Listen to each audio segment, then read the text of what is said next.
every afternoon.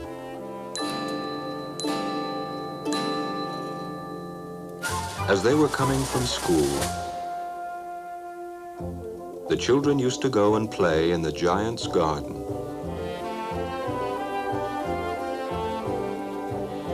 It was a large, lovely garden with soft green grass. Here and there over the grass stood beautiful flowers like stars.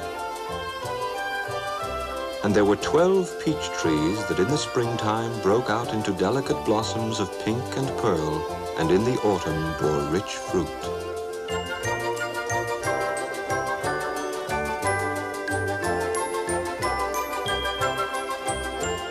The birds sat on the trees and sang so sweetly that the children used to stop their games in order to listen to them. "How happy we are here," they cried to each other.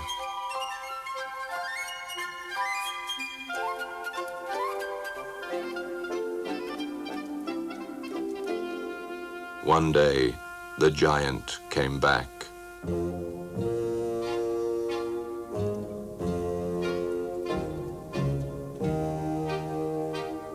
He had been to visit his friend, the Cornish ogre, and had stayed with him for 7 years.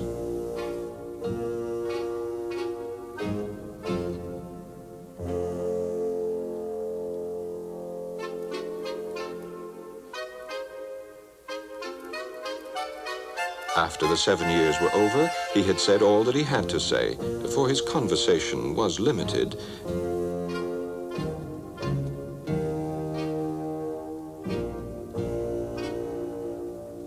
And he determined to return to his own castle.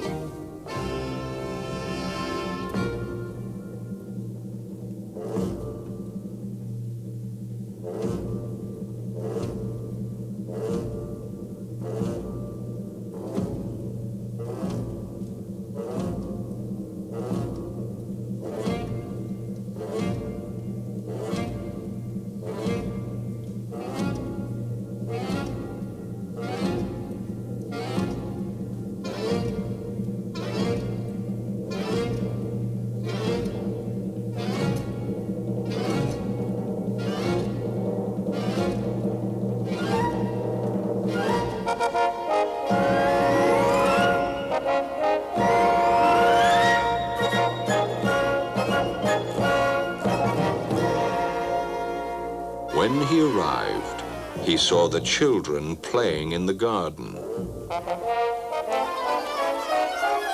"What are you doing here?" he cried in a very gruff voice, and the children ran away.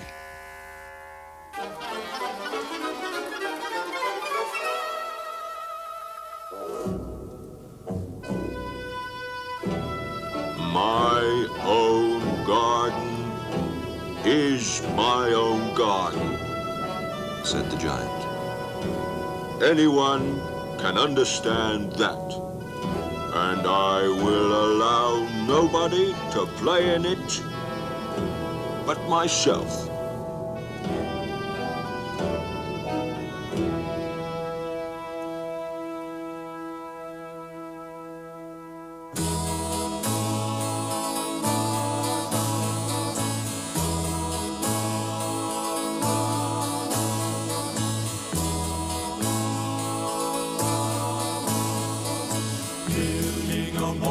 Surround you, gathering all your treasures around you, living a life apart.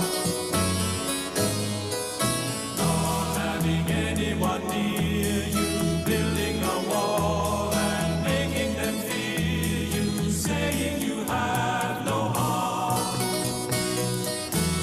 You're a fool if you think you can live your life without sharing sunshine and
So he built a high wall all around it and put up a notice board.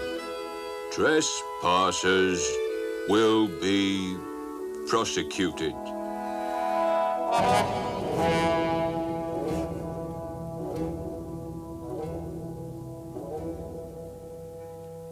He was a very selfish giant.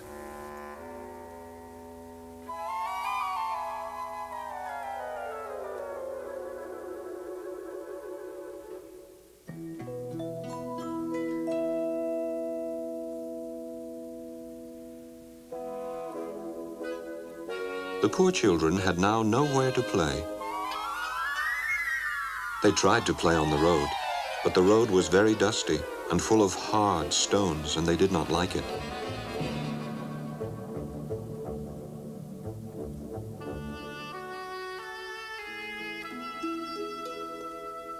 They used to wander round the high walls when their lessons were over and talk about the beautiful garden inside. How happy we were there, they said to each other.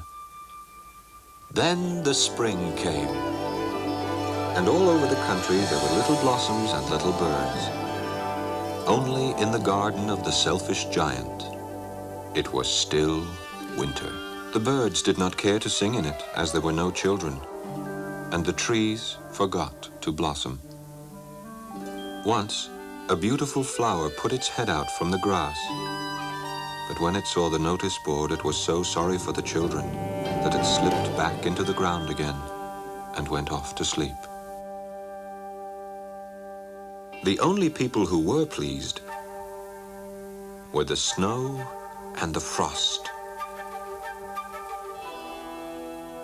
Spring has forgotten this garden, they cried.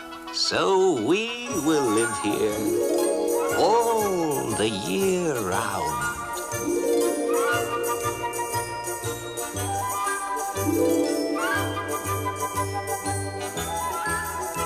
The snow covered up the grass with her great white cloak.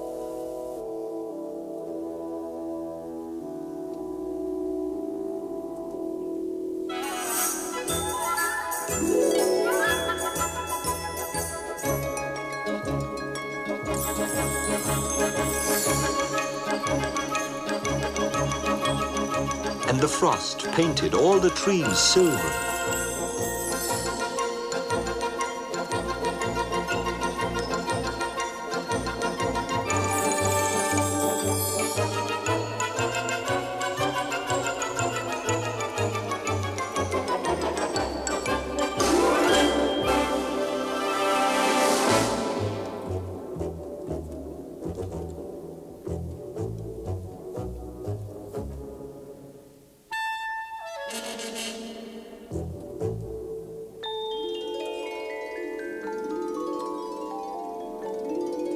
Then they invited the north wind to stay with them.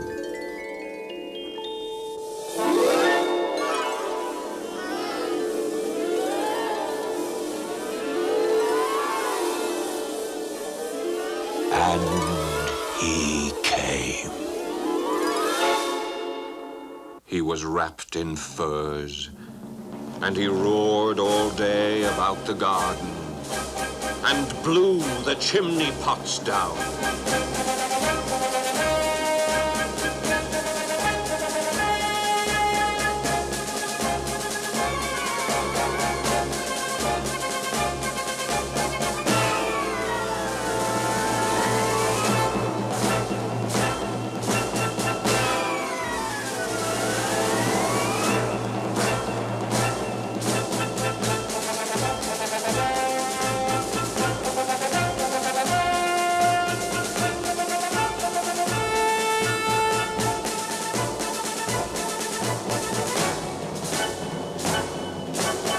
This is a delightful spot, he said. We must ask the hail on a visit.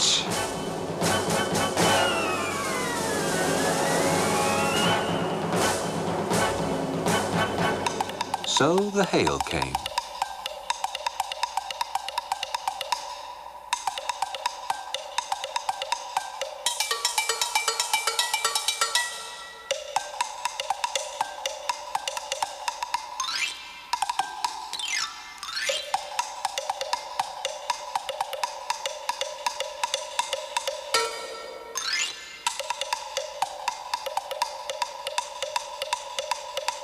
Every day, for 3 hours, he rattled on the roof of the castle till he broke most of the slates.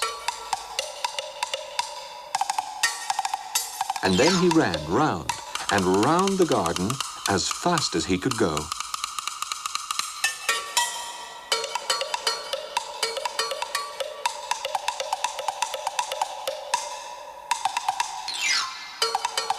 He was dressed in grey, and his breath was like ice.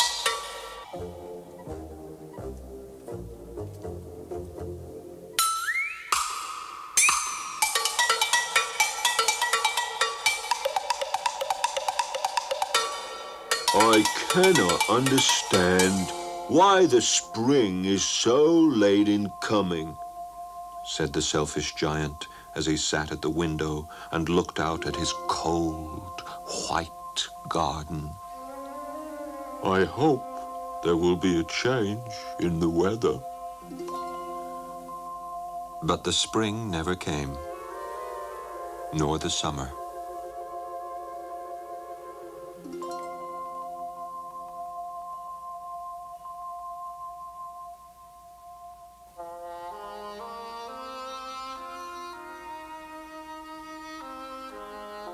The autumn gave golden fruit to every garden, but to the giant's garden she gave none.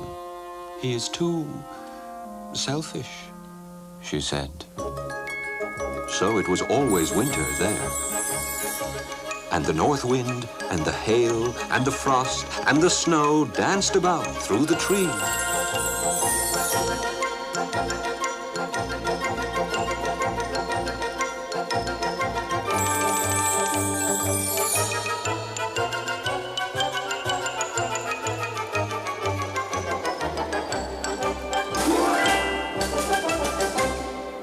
One morning, the giant was lying awake in bed when he heard some lovely music. It sounded so sweet to his ears that he thought it must be the king's musicians passing by. It was really only a little linnet singing outside his window. But it was so long since he had heard a bird sing in his garden that it seemed to him to be the most beautiful music in the world. Then the hail stopped dancing over his head, and the north wind ceased roaring, and a delicious perfume came to him through the open casement.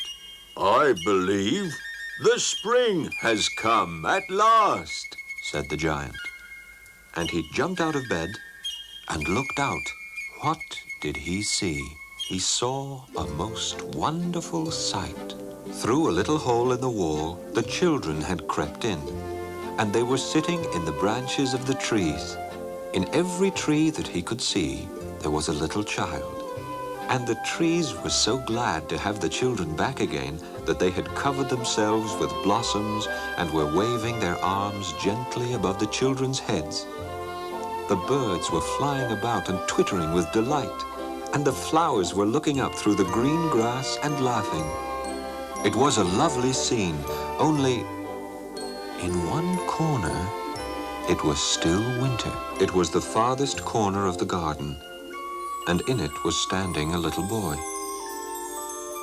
He was so small that he could not reach up to the branches of the tree, and he was wandering all around it, crying bitterly.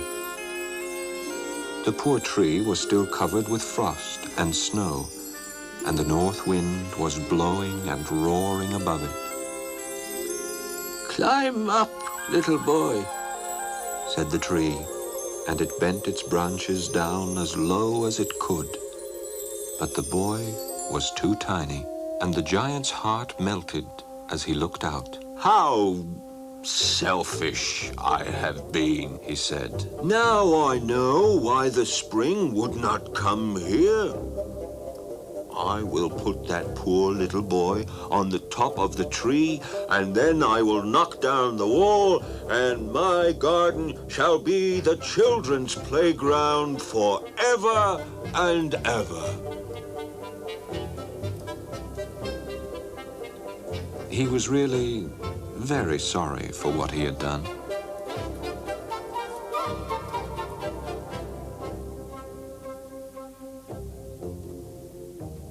So he crept downstairs and opened the front door quite softly and went out into the garden. But when the children saw him, they were so frightened that they all ran away.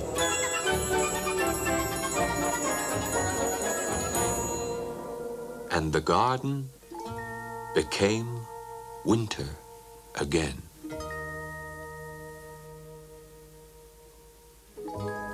Only the little boy did not run, for his eyes were so full of tears that he did not see the giant coming. And the giant stole up behind him and took him gently in his hand and put him up into the tree. And the tree broke at once into blossom, and the birds came and sang on it. And the little boy stretched out his 2 arms and flung them round the giant's neck and kissed him. And the other children, when they saw that the giant was not wicked any longer, came running back, and with them came the spring. It is your garden now, little children, said the giant, and he took a great axe and knocked down the wall.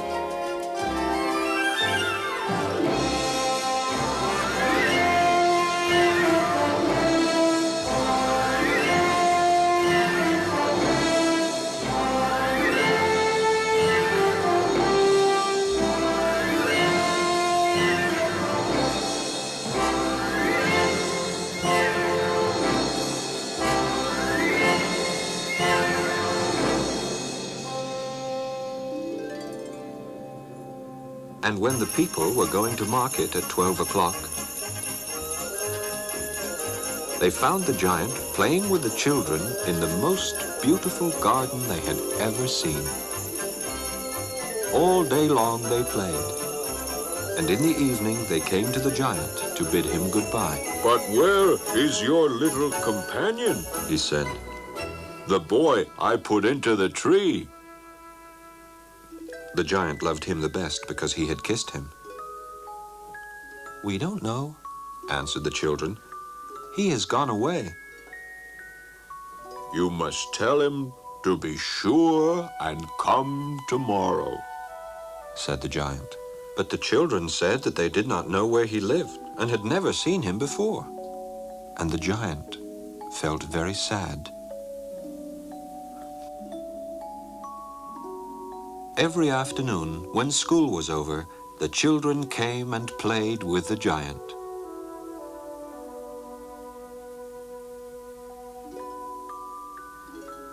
But the little boy whom the giant loved was never seen again. The giant was very kind to all the children, yet he longed for his first little friend and often spoke of him. How I would like to see him, he used to say.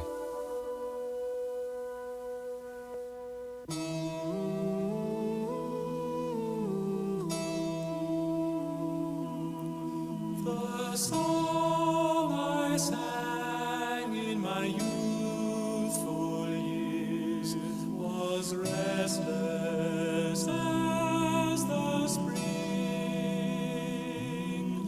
but now I'm into my autumn years, a different song I sing.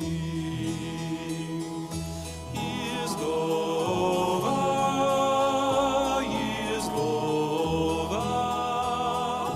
and the pleasures of the past seem so empty, oh so empty, for I've learned to love at last. My summer years were so full of greed, I'd reap what I had sown. I had no time for the joy of life, no time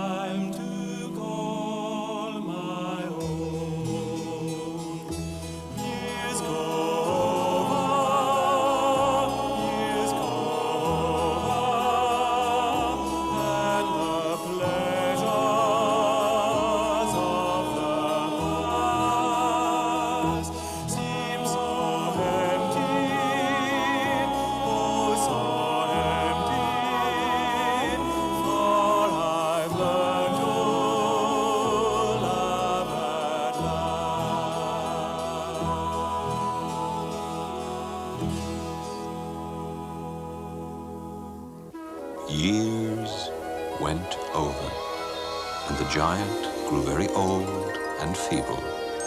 He could not play about anymore, so he sat in a huge armchair and watched the children at their games and admired his garden. I have many beautiful flowers, He said. but the children are the most beautiful flowers of all. One winter morning, he looked out of his window as he was dressing. He did not hate the winter now, for he knew that it was merely the spring asleep and that the flowers were resting. Suddenly, he rubbed his eyes in wonder and looked and looked. It certainly was a marvelous sight. In the farthest corner of the garden was a tree quite covered with lovely white blossoms. Its branches were golden, and silver fruit hung down from them, and underneath it stood the little boy he had loved. Downstairs ran the giant in great joy and out into the garden. He hastened across the grass and came near to the child. And when he came quite close, his face grew red with anger, and he said, Who hath dared to wound thee? For on the palms of the child's hands were the prints of 2 nails, and the prints of 2 nails were on the little feet. Who hath dared to wound thee? Cried the giant. Tell me that I may take my big sword and slay him. Nay, answered the child, but these are the wounds of love. Who art thou? Said the giant, and a strange awe fell on him, and he knelt before the little child.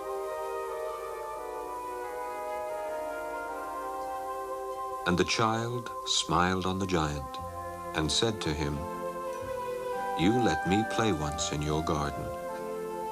Today you shall come with me to my garden,